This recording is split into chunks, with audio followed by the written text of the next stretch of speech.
300 টাকা না দিলে মজুরি বৃদ্ধি না হলে দুনিয়ার মজদুর লড়াই করো।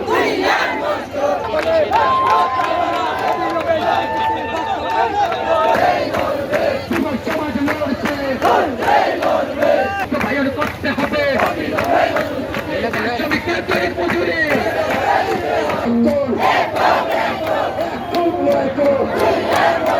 আমাদের সংগ্রাম। 120 টাকা কি হয় আমাদের? 120 টাকা কিছুই হয় না। তো খাইয়া ডাল ভাত খাইয়া তো আমরা বাঁচতে পারি না, ছেলে মেয়েদের লেখাপড়া তো দূরের কথা। এর বাদে আমাদের ভূমির অধিকার সেটাও দেয় না সরকার। আমাদের 20 মাসের টাকাটা আটকে রয়েছে, ওইটাও দেয় না। কেন আমরা 22 টাকা ডাল ভাত খাইয়া বাঁচতে পাই না? কেন এরকম কেন করে?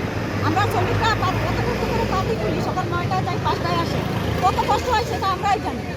কিন্তু আমরা 120 টাকা পাই, 8 ঘন্টা ডিউটি করবো, রোদে পুরো ছাই হয়ে যায়, আবার লেগে দিছে, নাই ছাতা নাই ছবি নাই কাগজ নাই কিছু।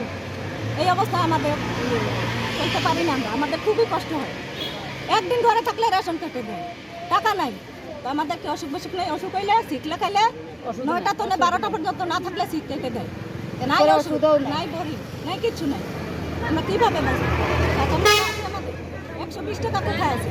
কোনো জায়গাতেই নেই। 120 টাকা মজুরি, আমরা 120 টাকা দিয়ে কী হবে?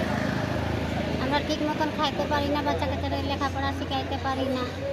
3 কেজি আটা দেই, আটা দিয়ে কি 7.5 চলে? চলে না। আমরা 3 কেজি আটা 2 দিনেই শেষ হয়ে যায়, ফ্যামিলি বড়।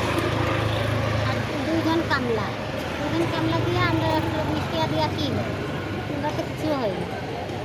এটা যে হসপিটালও আমরা চিকিৎসা নেই, অসুস্থ থাকলে অসুস্থই থাকবে। মানে মজুরিটা বাস্তবায়ন না হয় কাজে ফিরে যাবে না। ওনাদের কথা হলো মজুরিটা যদি আজকে আমাদের নির্দেশ ঠিক আছে আমরা মজুরিটা বাস্তবায়ন করবো, আমরা কালকে থেকে কর্মতে যোগদান করবো। কিন্তু এই মজুরি বাস্তবায়ন না হওয়া পর্যন্ত আমরা কর্মতে ফিরে যাবো না।